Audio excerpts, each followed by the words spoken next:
Hi,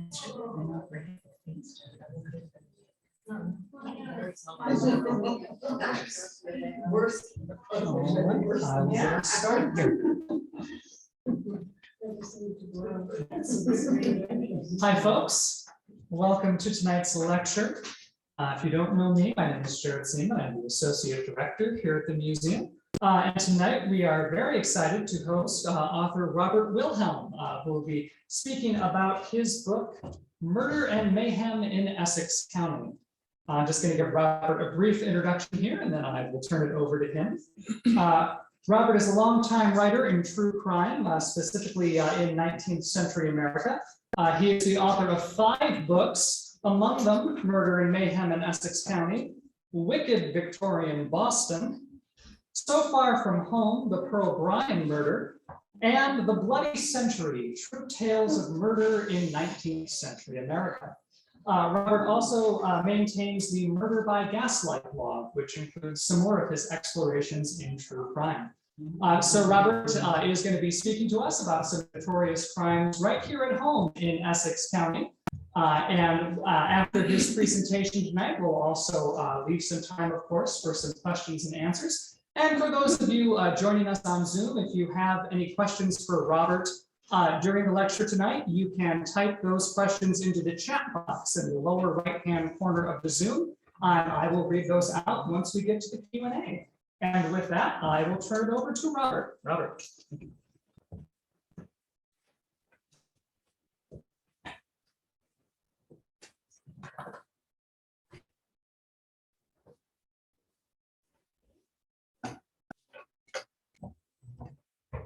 Let's get the crowd. Yes, sorry, I can take those books off if you want. I'll take one. Okay. My wife and I are retired now. We're living in the Adirondack Woods in upstate New York. But before that, we lived for about 30 years in the town of Essex. We've also lived in Newburyport, Plum Island, Amesbury, and Haverhill. And I've worked in other towns in Essex County. So when I was researching murder cases for the book Murder and Mayhem in Essex County, even when the cases were hundreds of years old, I could picture the locations. But more than location, there's another thread that ties these stories together. And that's the importance of confession. In some cases, a confession or a lack of confession was an integral part of the prosecution of the crime. Sometimes published confessions have provided historians with important information on the crime itself. And in all cases, the condemned prisoner's confession was important to the community in ways that are unfamiliar today. Whether out of concern for the criminal's soul or to guarantee that the right person was condemned to death. Criminals were strongly urged to confess. Just click the screen first.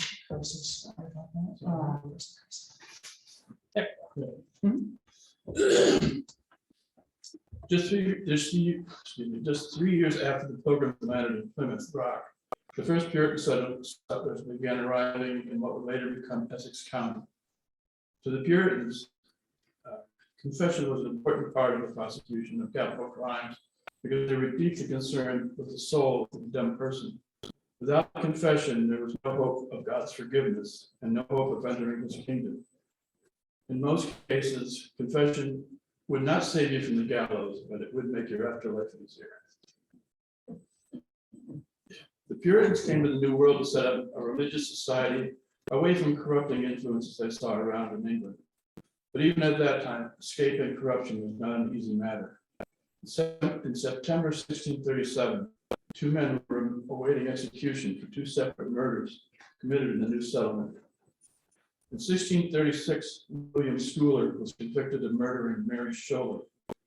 Schuyler lived in a shack on the Merrimack River outside the town of Newbury, which had been incorporated just a year earlier.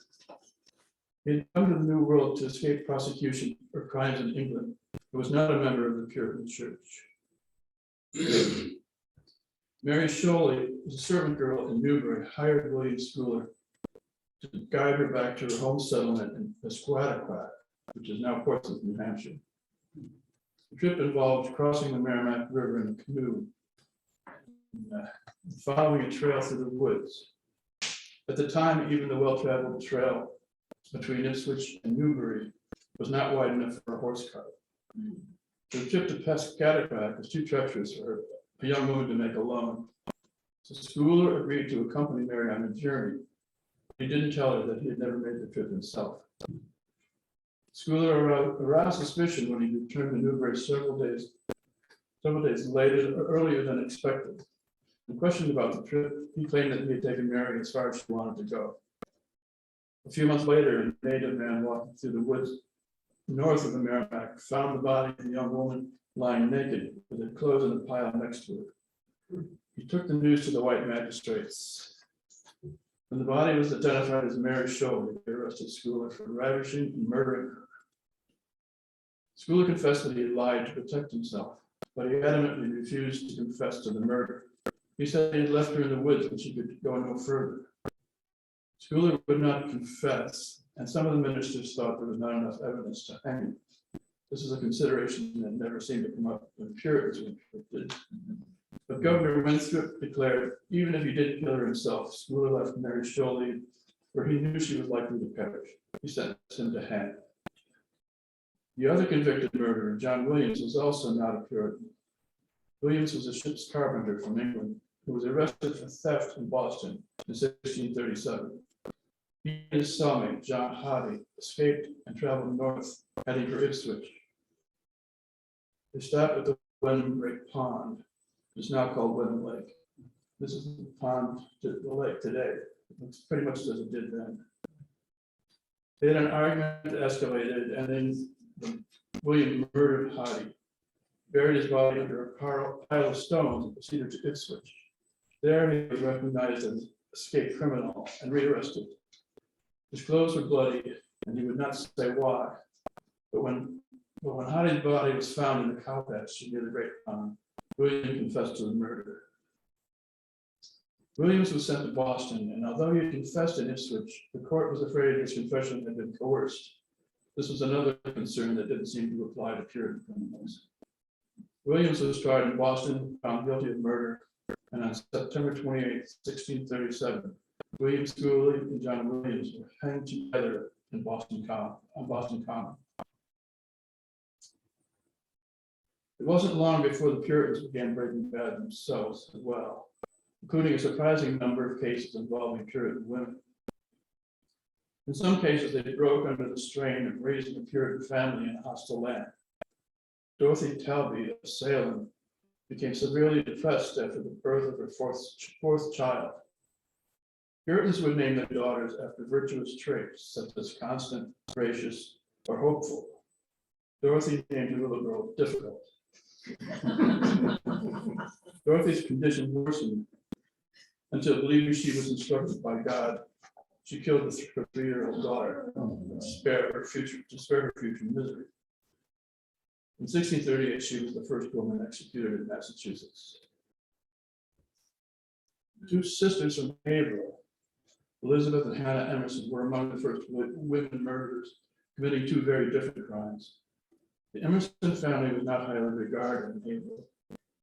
Michael Emerson and his wife had 15 children, 9 of which survived to adulthood. He had no regular job, and the family lived in the woods outside of Haverhill.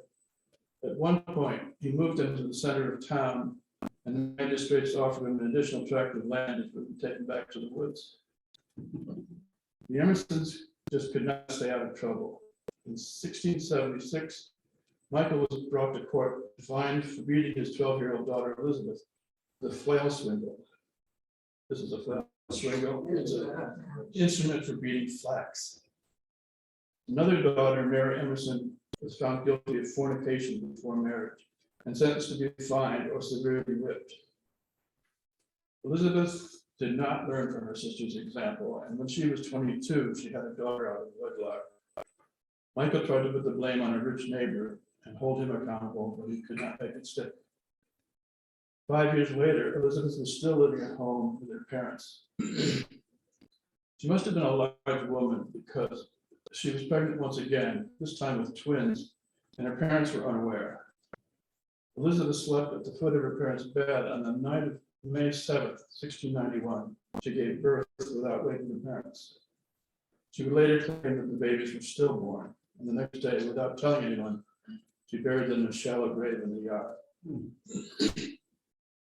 Elizabeth may have fooled her parents, but she did not fool the neighbors. The following Sunday, they came to the house with a warrant from the magistrates, and while the women examined Elizabeth, the men dug up the bodies. At the time, concealing the death of an illegitimate birth was a capital offense in Massachusetts. So it did not matter whether she killed him or not. She was tried, found guilty, and sent to Boston for execution. Elizabeth sat in jail for nearly 2 years, and during that time, she was counseled by Cotton Mather, spiritual leader of the colony. He finally got her to confess that at least one of the twins had been alive, and she had used murderous courage to dispatch them from the world. But Mather was not satisfied. He believed she had much more to confess, had little hope for Elizabeth's soul. At her hanging in June 1693, he read her confession, where she blamed her troubles on a haughty and stubborn spirit and disobedience to her parents. Mather preached a sermon warning young people not to follow her example. Elizabeth's sister Hannah gained some respectability when she married Thomas Dustin, a brickmaker and constable in Haverhill. But although Hannah's story helped to redeem her family name, whether she was a hero or a villain is still being debated. Haverhill in the late 1600s was still an outpost of the edge of civilization. And during the French and Indian Wars, the town was a target for the Abenaki tribe, who were aligned with the French. Haverhill men went to work and even to church carrying loaded muskets. This is an 18th century painting of an Abenaki couple. During an attack in 1697, Hannah was taken captive by a band of Abenaki, along with 12 other Haverhill residents. The raiders divided their captives into 2 groups and marched them north. They planned to take them to Quebec and sell them to the French as slaves. Hannah's group stopped on an island in the Merrimack River, and one night, she and 2 of the other prisoners attacked the captives so quickly that they murdered 10 of them before they could respond. Hannah was not worried about confession. In fact, she wanted proof of the deed, so they scalped all 10 of their victims before leaving by canoe. This is from a book called Heroism of Hannah Dustin, published in 1874. Hannah may have decided on scalping because in 1694, the Massachusetts Bay Colony offered a bounty of 50 pounds for any Indian scalp presented to it. But the law was revoked in 1697. Regardless, Hannah was treated as a hero and rewarded with some smaller amount. Hannah Dustin's heroism was commemorated in 1861 by a statue in Monument Square in Haverhill, believed to be the first public statue of a woman in America. But praise for Hannah Dustin's actions is not universal, and some question whether the murders were committed out of vengeance or worse, just for the bounty. The Salem witch trials of 1692 were the greatest example of murder and mayhem in Essex County, and the ultimate example of Puritan belief in confession. For an accused witch, confession was the only hope for mercy. Those who would not confess were hanged or executed.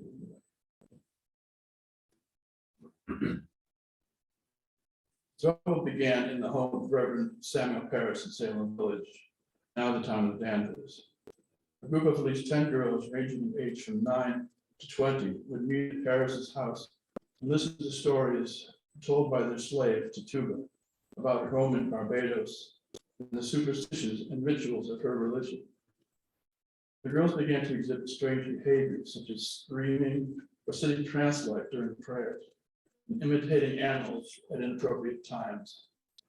They were examined by a doctor who found nothing physically wrong with them, and declared that the hand of evil is on them. People were less concerned with the girls' behavior than who had bewitched them.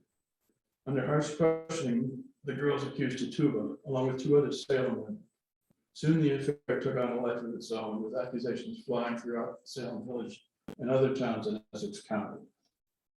Those who confessed to witchcraft were put in jail, and those who would not confess, 20 women and men, were executed. The Salem trials have already been so thoroughly analyzed and reported elsewhere that I decided to focus on their effect in other communities outside of Salem, most notably Andover, which by the end of the panic had more accused witches than Salem. The Puritan worldview included many unseen entities and forces.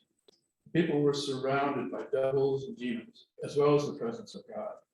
Everything that happened in the physical world was a manifestation either of God's will or the influence of the devil. As early as 1652, 40 years before the Salem trials, a man in Ipswich was sentenced to pay 20 shillings or a whip for having familiarity with the devil. In the decade before the witch trials, Reverend John Hale twice had to deal with charges of witchcraft in the town of Beverly. For many years, Wilmot Red, known as Mammy, was feared as a witch in Marblehead. Mammy Red was believed to have a malignant touch and sight, which she used to cast spells over those she wished to injure. She allegedly could bring sickness and death by merely wishing that a bloody cleaver might be found in the cradle of an infant child. One Marblehead woman claimed that she could not urinate for 2 weeks after being cursed by Mammy Red. And most notably, Mammy Red had the ability to curdle milk and turn butter to blue wool, a trait that inspired a bit of rhyme. Old Mammy Red and Marblehead, sweet milk would turn to mold and churn.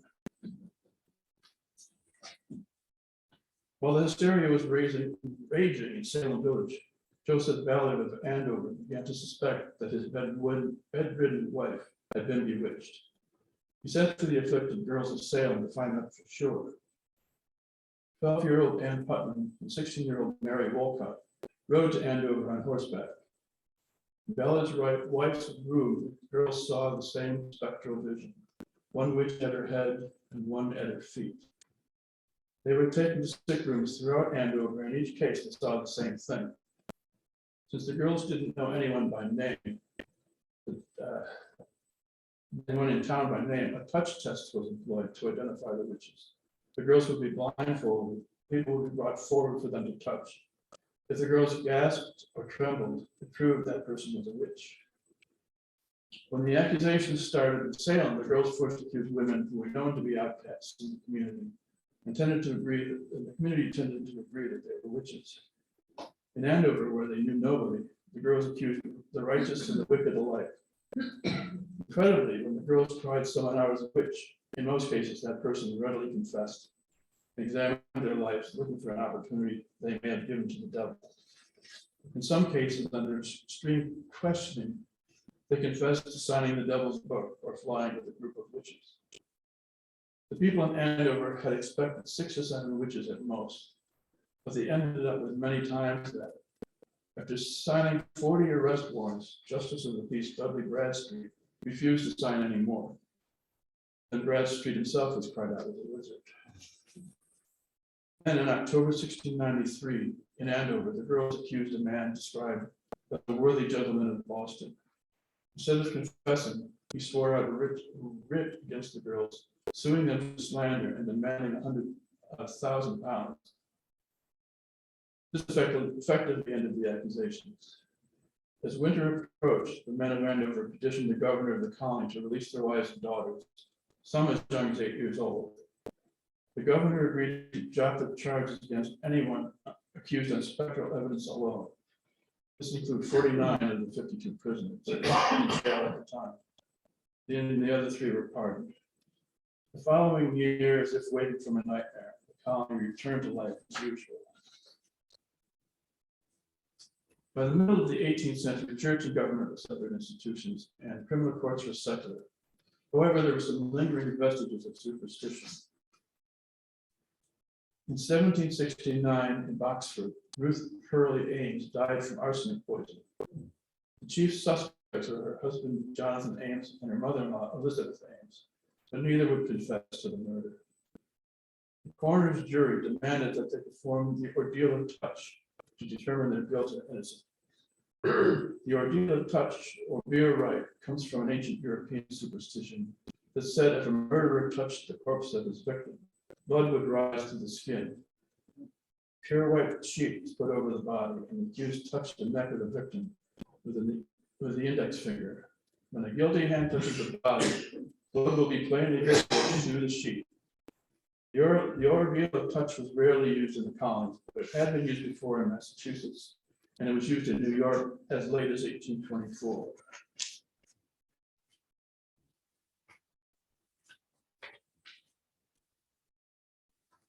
Elizabeth and Jonathan Ames both refused to take the test. Elizabeth hired John Adams, the future president of the United States, as her defense attorney. And Adams dismissed the ordeal of touch as nothing but black arts and witchcraft. The prosecutors could not link Elizabeth or Jonathan directly to the murder. It was well known in the community that Elizabeth Ames did not get along with her son's wife. Jonathan married Ruth Purley in December 1768, brought her home to live with him at his parents' farm.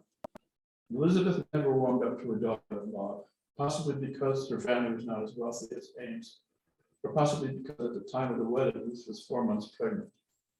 In any case, Elizabeth referred to Ruth as her son's housekeeper. Soon after the baby was born, Ruth died from what doctors determined was arsenic poison. After spending some time in jail, Elizabeth told the magistrates she believed her son had poisoned Ruth and asked if she could turn the king's evidence against him. When Jonathan heard this, he also asked to turn the king's evidence against his mother.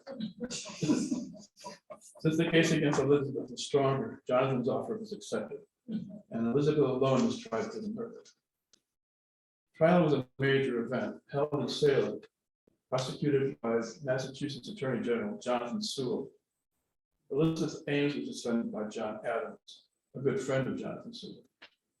On November 14th, 1769, they argued the case all day and were not close to finishing in the 18th. Not close to finishing. In the 18th century, a court case was not expected to last more than one day. So when dusk fell over Salem, they lit candles and continued into the evening. The closing arguments did not begin until after midnight. Adams argued that regardless of what one thought of Elizabeth Ames, there was not enough evidence to convict her of murder.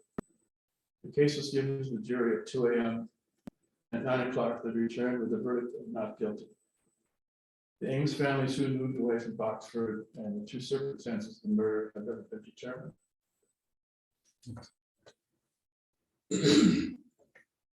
Throughout the 18th century, the coast of Essex County was plagued by pirates.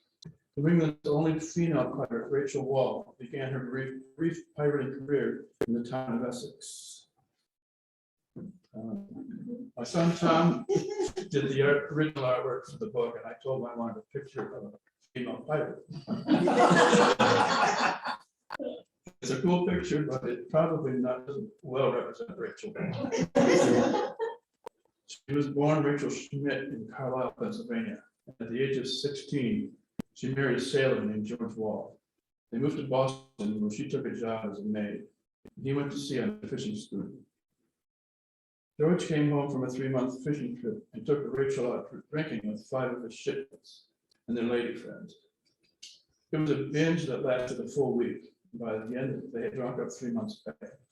The ship had already left on another voyage, and George had had to find another way to make a living.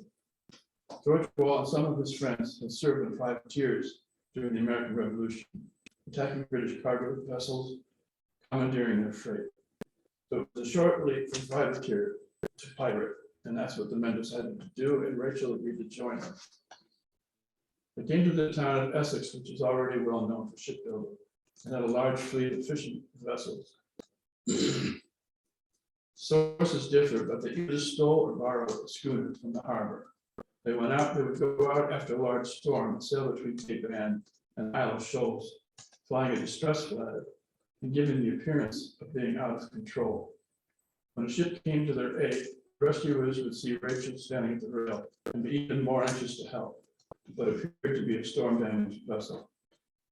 When the rescue ship was along their side, the pirates would storm the crew, murder them all, and after unloading the cargo and valuables, they would scuttle the rescue ship, leaving the impression that it had been lost in the storm.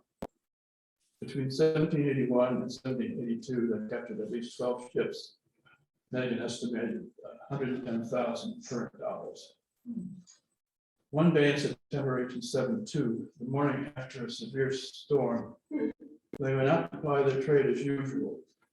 But what they thought was a clear autumn day was probably the eye of a hurricane. And they were soon in the middle of a storm just as ferocious as the one the day before. And the ship truly was in distress. The main mast snapped, knocking George's wall and another man overboard, drowning them. The next day, the survivors, including Rachel Wall, were rescued by a brig from New York. They made no attempt to rob it. Rachel returned to Boston, went back to her old job as a maid, but she could not give up the life of crime. In 1789, she was arrested for robbery and suspicion of murdering a sailor who had been found dead on the waterfront. She was found guilty and hanged in Boston on October 8, 1789, along with 2 highwaymen. Following a tradition that started in England and was practiced at executions in America well into the 19th century, Rachel Wall's confession was printed and sold at her hanging. This picture is from that confession. In it, she admitted, quote, to have been guilty of many crimes such as Sabbath breaking, stealing, lying, disobedience to parents, and almost any other sin a person could commit, except murder. She was the last woman executed in Massachusetts.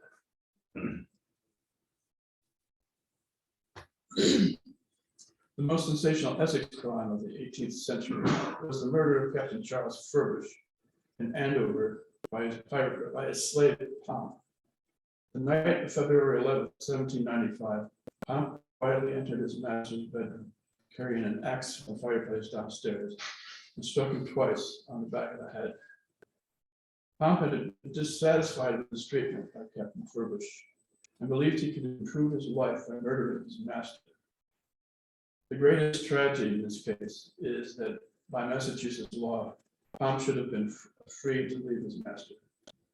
The Massachusetts State Constitution, drafted by John Adams, Samuel Adams, and James Bowdoin in 1780, contains the statement, quote, all men are born free and equal and have certain natural, essential, and unalienable rights. Though this clause was not intended to free the slaves, it became the foundation for legal challenges to slavery. Case by case, court decisions led to an interpretation of the Constitution that was incompatible with slavery. In 1786, Pomp was owned by David Abbott of Andover. Pomp must have heard that slaves in Massachusetts had successfully sued for their freedom. He went to the Andover selectmen and asked if he had the right to leave. They told him to stay with Abbott for a while longer. And then they arranged for Pomp to leave Abbott and go to work for Captain Charles Furbish, believing he would be a more agreeable master. Furbish was from a prominent Essex County family and had been captain during the American Revolution. Now late in life, Furbish's time was occupied with his first love, breeding horses. Pomp was responsible for all the other aspects of Furbish's farm, but he was no happier than he had been with Abbott. He tried to run away several times, but was captured and brought back each time, and each time was severely beaten for it. At the same time, Captain Furbish told Pomp if he would always have a home at the farm, even when the captain died. And Pomp, with his little understanding of the world, believed that this meant he would inherit the farm and even the captain's wife when he died. Adding to his woes, around this time, Pomp began experiencing violent fits. The Furbishers believed the fits were due to insanity, and out of fear they would lock Pomp in his room most nights. The night of February 11th, Captain Furbish felt Pomp was doing well and did not need to be locked up. This was a mistake. After killing his master, Pomp made no attempt to escape. He lit all the candles in the house and just waited. Mrs. Furbish fled the house, notified the authorities, and Pomp was arrested that night. Pomp was executed on Gallows Field in Ipswich on August 6, 1795.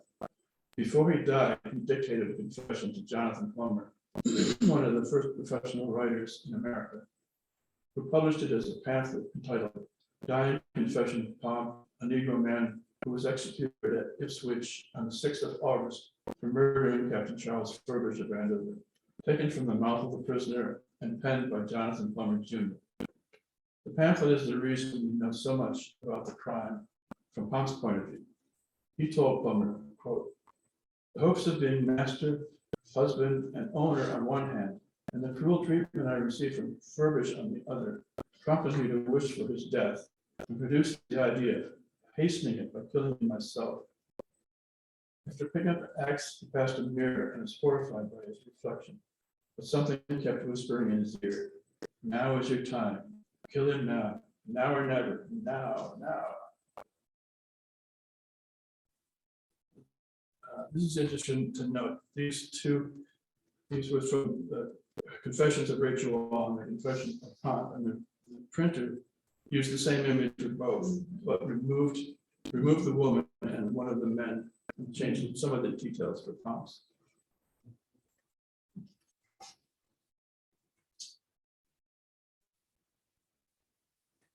Probably the most famous murder case in the history of Essex County was that of Captain Joseph White in Salem in 1830. This is Captain White's portrait from the Peabody Essex Museum. Captain White made his fortune as a ship owner, and Salem was the center of international trade. In 1830, he was 82 years old, retired and living in the Gardner Pingree House, which is still standing on Essex Street in Salem. White was a widower at the time and was sharing his home with his niece, Mrs. Mary Bedford, who served as his housekeeper. A maid and manservant also lived in the house. The morning of April 7th, 1830, the servants found Captain White lying in his bed, covered with blood. He had been bludgeoned and stabbed. This is from an 1830s pamphlet of the murder. Mrs. Beckford had been away for several days, visiting her daughter in Wenham. The second-story window had been left unlatched, and the kitchen killer climbed up on a plank that had been left in the backyard. At first, the authorities suspected the servants, but they were old and trusted employees had no reason to kill their master. And in fact, it appeared that nothing had been stolen, and no motive could be determined for the murder. A committee of vigilance was set up to investigate, but there were no clues to follow until Joseph Knapp, who had been one of White's ship's captains, received a blackmail letter. The letter implied that Knapp had paid to have White killed, and the sender wanted hush money. Knapp did not know anything about it, so he turned the letter over to the committee, and they traced it to the sender, a man in Prospect, Maine. He was questioned, and it turned out he had sent the letter to the wrong Joseph Knapp. He wanted Joseph Knapp Jr. The sender had been present in a Salem tavern when Joseph Knapp Jr., his brother John Francis Knapp, had offered Richard Crownshield, a local highwayman, $1,000 to kill Captain White. There's the two Knapps and there's Crownshield. The Knapp brothers were arrested in Salem along with George Crownshield. After 3 days in jail, Joseph Knapp Jr. confessed to arranging the murder. Knapp was married to Mrs. Beckford's daughter, and he knew Captain White was leaving his mother-in-law $15,000 in his will.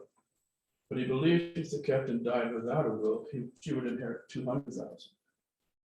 4 days before the murder, he entered Captain White's house, stole the will, then he and his brother contracted with Crownshield to do the deed.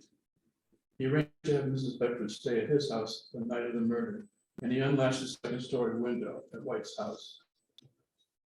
When Richard Crownshield learned that Knapp had confessed and implicated him, he knew his situation was hopeless. Crownshield hanged himself in prison. This greatly complicated matters in Salem, where they wanted to try the Knapp brothers as accessory murder. But by the laws of the time, accessory charge could not be brought until the actual murderer had been convicted. Crownshield's suicide guaranteed that this would not happen. There appeared to be no way to charge the Knapps. To address this problem, the state hired Daniel Webster to prosecute the case. This is a picture of Webster, a photograph from 1847. Webster, the famous orator and statesman, had argued several times before the Supreme Court. He was considered the nation's leading attorney. At the time, he was also a United States Senator from Massachusetts. So he was more famous as a defense attorney. He also proved to be an able prosecutor. John Francis Knapp was tried first. Webster argued that Crowninshiel's suicide was equivalent to confession. He argued that Crowninshield was struggling with a secret he could no longer conceal, saying, "It must be confessed. It will be confessed. There is no refuge from confession but suicide, and suicide is confession." The first trial entered a hung jury, but the second, but he was convicted in the second. And John Joseph Knapp was convicted soon after. On September 28th, 1830, thousands of people watched as the Knapp brothers were hanged together from the same gallows in Salem.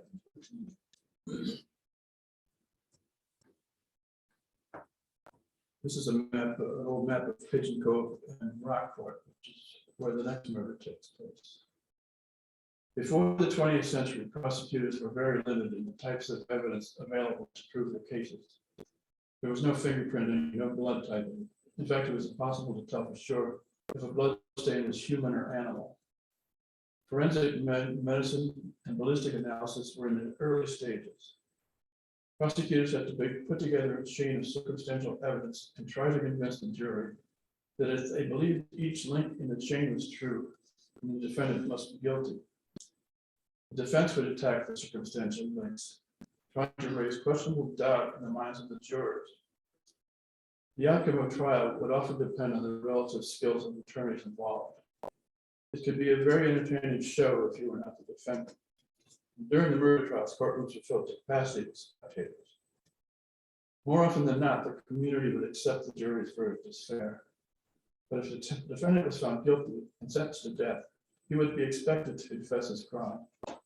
In the 19th century, they were not so much worried about the condemned man's soul as their own, but no one wanted to see an innocent man hanged. The only way they could be entirely sure of his guilt was if they heard it from his own lips. Condemned men were pressured by lawmen, clergymen, lawyers, and reporters to confess the crime. And more often than not, the condemned man obliged. Sometimes they stuck to their guns, and even in the shadow of the gallows would not admit guilt. In 1877, Albert C. Joy was convicted of drowning his boss, Charles H. Gilman, in Rockport, on evidence so circumstantial that the Boston Daily Globe declared it a murder without any cause. Joy and Gilman were both in their 20s, a salesman from a firm in Lowell that made sewing machine attachments. They were traveling through towns in Essex County, calling on prospective customers, mostly seamstresses who did piecework from their homes. And on April 11th, they arrived by train in Rockport. That day, Gilman made the rounds, but Joy had other business to attend to. They planned to meet for dinner before taking the train back to Gloucester. Around 1 o'clock, Gilman's body was found floating in the Rochester Reservoir. He had been hit on the head with a rock or a club, and was either unconscious when he hit the water or his head had been held under until he drowned. Joy went to the reservoir to see what had happened, and with great distress, identified the body of his boss and friend, Charles Gilman. When Joy was brought in for questioning, his behavior was somewhat strange. He first told the police his name was William Williams, and he was in custody for a full day before they learned his real name. He had told other people he had been in town that he was from Lewiston, Maine, and was on his way to a fishing boat in Newburyport. He had bloodstains on his coat that he said were from a horse he had moored in the stable. The police discovered that Joy had visited at least 6 stores in Rockport that morning, trying to buy a cheap pistol. Gilman had been seen carrying a roll of bills earlier in the day, and it was not found on his body. His empty pocketbook was under a rock. Robbery was determined to be the motive, and although Joy had only a small amount of money, he was charged with the murder. Trial was held in Salem in July, lasted 4 days. and more than 50 witnesses were called to testify. But at the end, the jury delivered only 2 hours before returning a verdict of guilty of first-degree murder. Joy was sentenced to hang on October 19th. Joy continued to maintain his innocence, and his mother fought hard for his release. She convinced the editor of the Newburyport Herald that her son was innocent, and with the paper's help, she got a hearing before the governor and the executive council. She did not win a pardon, but she got her son a reprieve until December 14th. Mrs. Joy continued to work, and on December 6th, the executive council commuted Albert Joy's sentence to life in prison. In 1877, life imprisonment meant just that, behind bars for the rest of your natural life. But Mrs. Joy didn't stop, and in 1895, because of 16 years of good behavior and lingering doubt about the case, Albert Joy was pardoned. What really happened that day is still unknown. On the opposite extreme is Henry Goodwin, who murdered his friend and business associate, Albert Swan, then immediately confessed to anyone who would listen. On August 29, 1885, Goodwin went into Elsbreg Manufacturing Company in Lawrence to talk with his friend and partner, Albert Swan, the treasurer of Sprout. Goodwin had often come to visit Swan, so no one thought anything unusual to see him in the office. They talked quietly for about half an hour, and Goodwin stood up, pulled out a revolver, and shot Swan in the head. The clerk in the next office heard the shot and could see the gun smoke through the glass partition. Then he saw Swan fall to the floor. The clerk ran to the door as Goodwin was leaving Swan's office. He said, "Henry, what is the matter?" Goodwin replied, "I have shot him. I meant to do it." While people in the mill ran to Swan's aid, Goodwin went to the telephone and called the Lawrence police. He told them he had shot Albert Swan and asked him if he should wait there for them or go to the police station himself. Apparently the police liked the second idea, because Goodwin went to the station himself, and they repeated he had shot Albert Swan. He said, "I told him a year ago that unless he came to some settlement with me about our matters, I would have his heart's blood. He robbed me of my papers and my patents, and when I had undertaken to sell them, I could not give a good title. He robbed me of $40,000. I did it. I meant to do it, and I'm here to take the consequences." The papers and patents in question were patents for telephone equipment Goodwin had invented. Just 2 years after Alexander Graham Bell first demonstrated the telephone, Goodwin established the Lawrence Telephone Exchange. In the process, he developed some new switches, a switchboard that allowed automatic connections. In 1880, the exchange was sold to Albert Swan, and Goodwin left to study the theory of electricity. 2 years later, he traveled to South America to develop telephone systems for Uruguay and Argentina. There, Goodwin developed an irrational fear that everyone he worked with was trying to steal his ideas. He left 2 lucrative jobs in South America and returned to the United States. But the paranoia followed him, and eventually his reputation became so bad in the telephone industry, he could not find work anywhere. Goodwin returned to Lawrence, and his friend Albert Swan, who was now working for the molecular telephone company based in New York, agreed to help him patent his inventions, sharing ownership 50-50. This time, Goodwin's fears of theft may have been justified, because the patent process did not go as planned. They successfully patented one of Goodwin's switches, but for the switchboard, Swan failed to pay the final fee on time, and they lost the patent to Henry Waite, an engineer at the molecular telephone company. Goodwin protested, and the matter was resolved by giving Goodwin a quarter share of the patent, and Swan was to pay the development expenses. As of August 29, 1885, Goodwin had not seen any of the money. Broke and desperate, he went to Swan's office and shot it. The trial that December in Salem was sensational. Prosecution would be led by Massachusetts Attorney General Edgar J. Sherman, the former Essex County DA who had convicted Albert Joy. Leading the defense was General Benjamin F. Butler, former governor of Massachusetts. As general in the Union Army, Butler led the force that captured New Orleans. Sherman served under him under General Butler. Though they were friends outside the courtroom, Butler and Sherman did not pull any punches during the trial. It appeared to be an open and shut case. Goodwin had admitted to shooting Swan, and no one but Goodwin could have done it. But General Butler argued Goodwin was not mentally sound when he killed Swan, so he was not guilty of premeditated murder. He called witnesses who could testify to Goodwin's behavior and mental state at various points in his life, and tried to show that Goodwin's family history made him predisposed to insanity. In his closing arguments, General Butler spoke for 5 hours. Attorney General Sherman's closing arguments was considerably shorter. He asserted that Goodwin was motivated by revenge, saying it is well known in Lawrence then that the prisoner and Swan were enemies, as if that General Butler and I are friends. At the time, the insanity defense had been in use in America for more than 25 years, but it was never very popular. Goodwin was found guilty of second-degree murder and sentenced to life in state prison in Charlestown. In 1905, after 19 exemplary years in prison, Henry K. Goodwin was pardoned by the governor. During his stay in prison, Goodwin had served as chief electrician of the prison and operated the prison telephone system. One more murder.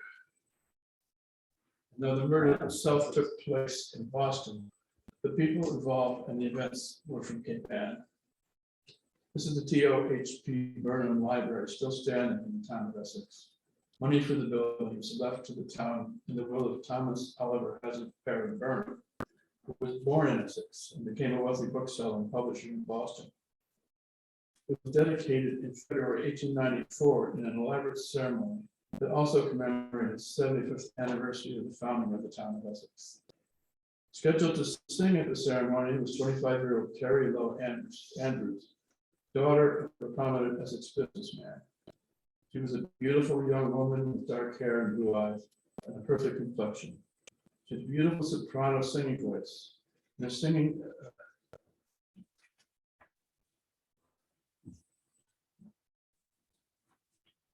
I got lost it. That's right. And she was to be singing a song called "The Fisherman," written especially for her, with lyrics from a poem by Haverhill's John Greenleaf Whittier. Carrie's personal life had been going through turmoil that winter. In December, she had broken off her engagement with Walter Jensen of Gloucester. In 1894, Jensen was 35 years old. He had come to America from Germany as a child. He was a piano salesman in Gloucester, and he met Carrie Andrews in the music store where he worked. He fell madly in love with her, and she returned his love. Before long, they were engaged to be married. Carrie's parents were not enthusiastic about this match.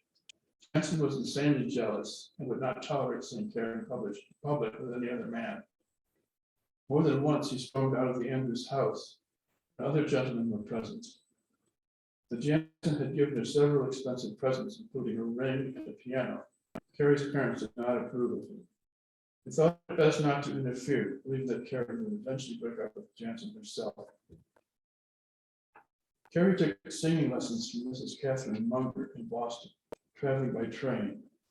Sometimes Jensen would follow her in Boston to make sure that she was not being unfaithful.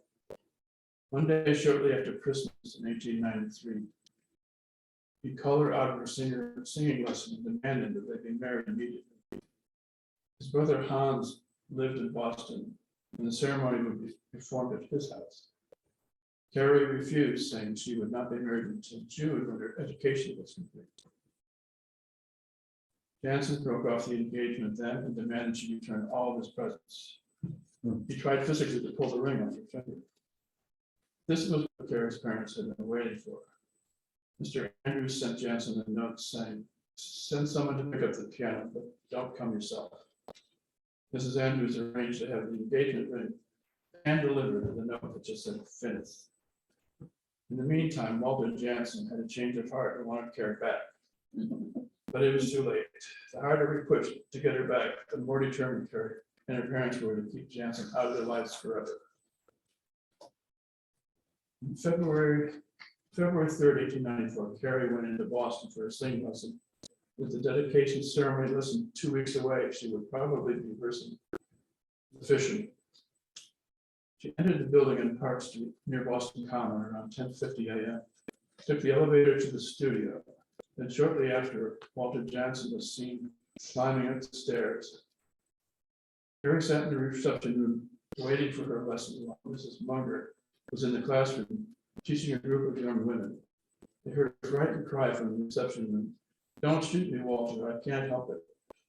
They heard a gunshot and a body hitting the floor. Then 3 more gunshots in rapid succession, and another body fell to the floor. Mrs. Munger rushed down the back stairs and told the janitor that someone had been shot and went out to find a policeman. The 2 men had to force open the door. The Boston Daily Globe described the scene. The tasty little reception room had been suddenly transformed into a most sanguinary picture of ruthless slaughter. Carrie had been shot in the left temple and again in the left cheek. The confession from the killer was unnecessary. Walter Jansen lay dead on the floor next to her. With a razor, he had opened an artery in his left wrist, then shot himself in the head. Carrie's funeral in Essex was attended by hundreds of people from throughout the county. Members of her high school graduating class served as pallbearers. She was buried in Spring Street Cemetery. Walter Jansen was buried in Boston with only his brother Hans present. Although the dedication of T.O.H.P. Burnham Town Hall and Library was upbeat, served as a gentle memorial to Carrie Andrews. Portrait of Carrie hung in the front of the speaker's desk, and the song "The Fisherman" was now dedicated to the memory of Carrie Lowe Andrews. Over 100 years later, the Burnham Library still serves its original purpose as library and Essex Town Hall. And that's where my book ends. The 20th century is another kettle of fish, and I will leave that for somebody else. All right, folks, does anyone here live have any questions for Robert? Well, for now, well, while we're still live. Actually, I'll start, Robert. I was wondering, you obviously have written about and researched and written about crime for a number of years. What first got you interested in the topic? I was actually researching the stories behind American Murder Ballads songs, and see if they were based on fact. And most of them were based on fact, except the details were not very accurate. But I also, in the process, saw how many murders there were and how interesting the stories were, and I just continued researching. My blog, I've done over 500 murders from the 19th century. Any other questions here? And any questions on Zoom? For those of you who are with us, feel free to type your question there into the chat box, and I'll be happy to read it out to Robert. Yes, here's Matt. I do have not a question, but just a statement that I think that I would confess to just about anything to stop Cotton Mather around. That's probably what happens. Counseling me. Jail is better than execution. Yeah, he doesn't strike me as a guy who was easy to get along with. No. Not a guy you want to have a beer Really with. would not want counseling sessions with him. Any other questions, folks? Is the Daniel Webster that you said was from Massachusetts, is that the same Daniel Webster from New Hampshire? Probably was. I'm not sure. I don't know his background, but he was a senator. This one anyone was a senator from Massachusetts. Yes, I believe he was. All right, folks, if that is all, I am going to just thank you for, first of all, Robert, for joining us.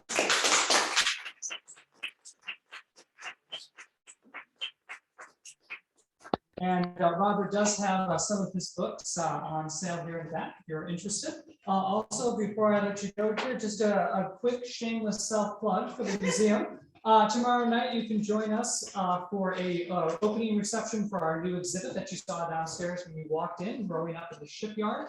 Our guest curator, Kristen Nyberg, will be with us to give guided tours of the exhibit, and there will also be light food and drinks served. That reception is free, and that is tomorrow night at 7 p.m. Then you can join us later this month on Thursday, October 27th for our annual pumpkin illumination contest, which will be in the Lee Mansion Gardens. Always interesting pumpkins to see there. That is $5 per person or $20 per family, and majority of the proceeds go toward the charitable work of the Marblehead Family Fund. And with that, thank you for joining us. Have a good night. Okay, thank you.